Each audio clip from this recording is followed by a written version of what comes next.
18 septembre, Jérémie, chapitre 25, chapitre 26.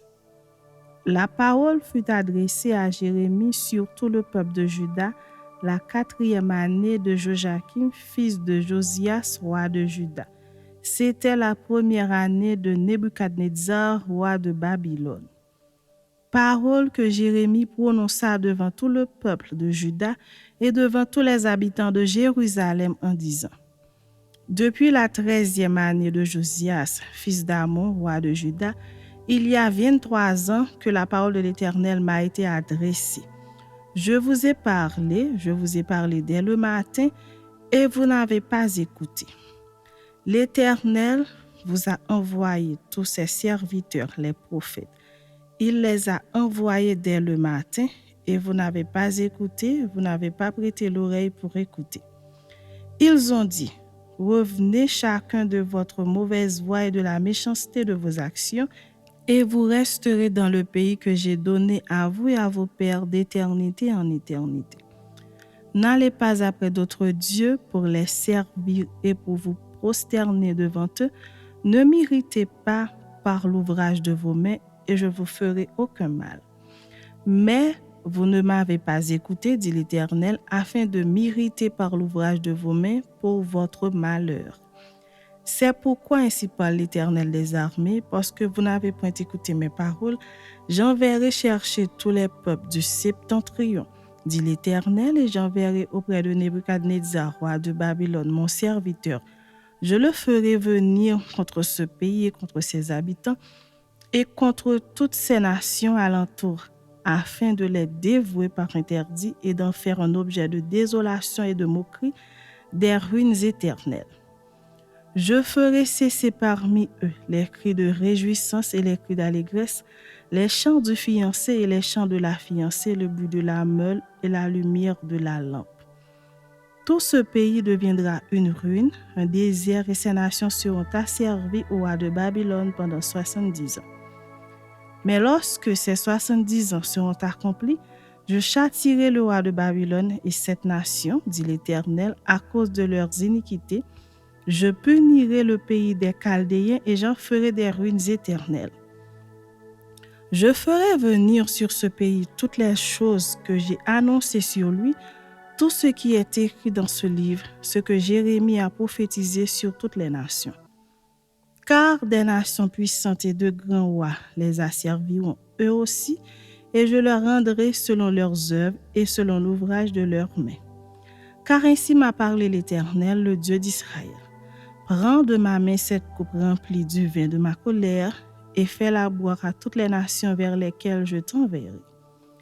Ils boiront et ils chancelleront et seront comme fous à la vue du glaive que j'enverrai au milieu d'eux.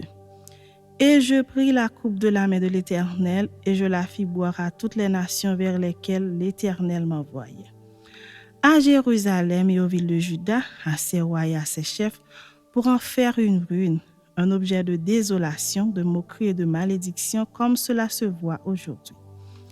À Pharaon, roi d'Égypte, à ses serviteurs, à ses chefs et à tout son peuple, à toute l'Arabie, à tous les rois du pays d'Utz, à tous les rois du pays des Philistins, à Ascalon, à Gaza, à Écron, et à ceux qui restent d'Asdod, à Édom, à Moab et aux enfants d'Ammon, à tous les rois de Tyr, à tous les rois de Sidon et aux rois des îles qui sont au-delà de la mer, à Dédan, à Théma, à Buz et à tous ceux qui se rasent les coins de la barbe, à tous les rois d'Arabie et à tous les rois des Arabes qui habitent dans le désert, à tous les rois de Zimri, à tous les rois d'Élam et à tous les rois de Médie, à tous les rois du septentrion, proches ou éloignés, aux uns et aux autres, et à tous les royaumes du monde qui sont sur la face de la terre.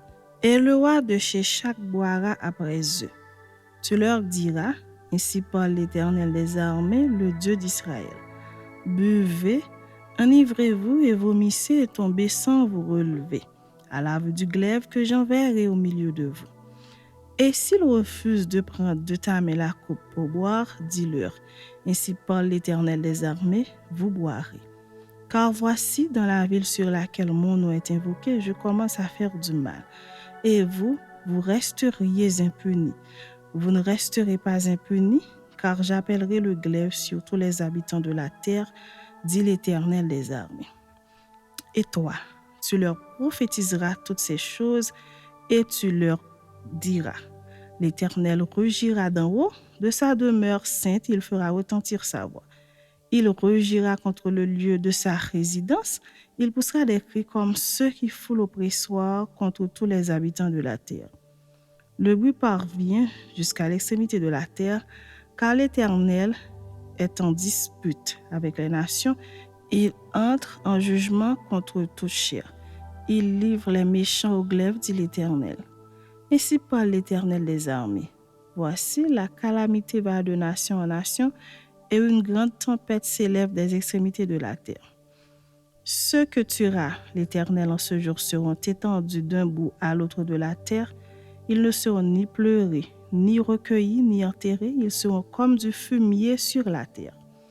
Gémissez, pasteurs, et criez, roulez-vous dans la cendre, conducteurs de troupeaux, car les jours sont venus où vous allez être égorgés. Je vous briserai et vous tomberez comme un vase de prix. Plus de refuge pour les pasteurs, plus de salut pour les conducteurs de troupeaux. On entend les cris des pasteurs, les gémissements des conducteurs de troupeaux, car l'Éternel ravage leur pâturage. Les habitations paisibles sont détruites par la colère ardente de l'Éternel. Il a abandonné sa demeure comme un lionceau sa tanière, car leur pays est réduit en désert par la fureur du destructeur et par son ardente colère. Chapitre 26. Au commencement du règne de Joachim, fils de Josias, roi de Juda, cette parole fut prononcée de la part de l'Éternel en ces mots. Ainsi parle l'Éternel. Tiens-toi dans le parvis de la maison de l'Éternel et dis à ceux qui de toutes les villes de Juda viennent se prosterner dans la maison de l'Éternel toutes les paroles que je t'ordonne de leur dire. N'en retranche pas un mot. Peut-être écouteront-ils, reviendront-ils chacun de leur mauvaise voie. Alors je me repentirai du mal que j'avais pensé leur faire à cause de la méchanceté de leurs actions. Tu leur diras, ainsi parle l'Éternel, si vous ne m'écoutez pas quand je vous ordonne de suivre ma loi que j'ai mise devant vous, d'écouter les paroles de mes serviteurs, les prophètes que je vous envoie, que je vous ai envoyés dès le matin et que vous n'avez pas écouté, alors je traiterai cette maison comme Silo et je ferai de cette ville un objet de malédiction pour toutes les nations de la terre.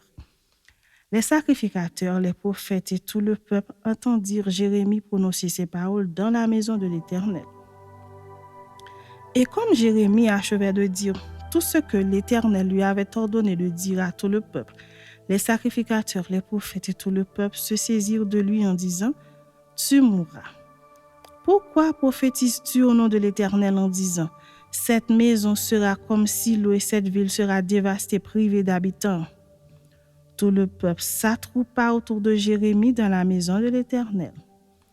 Lorsque les chefs de Juda eurent appris ces choses, ils montèrent de la maison du roi à la maison de l'Éternel et s'assirent à l'entrée de la porte neuve de la maison de l'Éternel. Alors les sacrificateurs et les prophètes parlèrent ainsi aux chefs et à tout le peuple. Cet homme mérite la mort, car il a prophétisé contre cette ville, comme vous l'avez entendu de vos oreilles. Jérémie dit à tous les chefs et à tout le peuple, l'Éternel m'a envoyé pour prophétiser contre cette maison et contre cette ville toutes les choses que vous avez entendues. Maintenant, réformez vos voies et vos œuvres, écoutez la voix de l'Éternel votre Dieu, et l'Éternel se repentira du mal qu'il a prononcé contre vous. Pour moi, me voici entre vos mains. Traitez-moi comme il vous semblera bon et juste. Seulement sachez que, si vous me faites mourir, vous vous chargez du sang innocent, vous, cette ville et ses habitants. Car l'Éternel m'a véritablement envoyé vers vous pour prononcer à vos oreilles toutes ces paroles. Les chefs et tout le peuple dirent aux sacrificateurs et aux prophètes, « Cet homme ne mérite point la mort, car c'est au nom de l'Éternel notre Dieu qu'il nous a parlé. » Et quelques-uns des anciens du pays se levèrent et dirent à toute l'assemblée du peuple: Michée de Moréchette prophétisait du temps d'Ézéchias, roi de Juda, et il disait à tout le peuple de Juda: Ainsi parle l'Éternel des armées, Sion sera labouré comme un champ, Jérusalem deviendra un monceau de pierre, et la montagne de la maison une haute forêt. Ézéchias, roi de Juda, et tout Juda l'ont-ils fait mourir? Ézéchias ne craignit-il pas l'Éternel? N'implora-t-il pas l'Éternel? Alors l'Éternel se repentit du mal qu'il avait prononcé contre eux. Et nous chargerions notre âme d'un si grand crime. Il y eut aussi un homme qui prophétisait au nom de l'Éternel, Uri, fils de Shemaéja de Kirjat-Jearim. Il prophétisa contre cette ville et contre ce pays entièrement les mêmes choses que Jérémie. Le roi Joachim, tous ses vaillants hommes et tous ses chefs entendirent ces paroles et le roi chercha à le faire mourir. Uri, qui en fut informé, eut peur, prit la fuite et alla en Égypte. Le roi Joachim envoya des gens en Égypte, Elnathan, fils d'Akbor, et des gens avec lui en Égypte. Ils firent sortir d'Égypte Uri et l'amenèrent au roi Joachim, qui le fit mourir par l'épée et jeta son cadavre sur les sépulcres des enfants du peuple. Cependant, la main d'Achikam, fils de Shaphan, fut avec Jérémie et empêcha qu'il ne fût livré au peuple pour être mis à mort.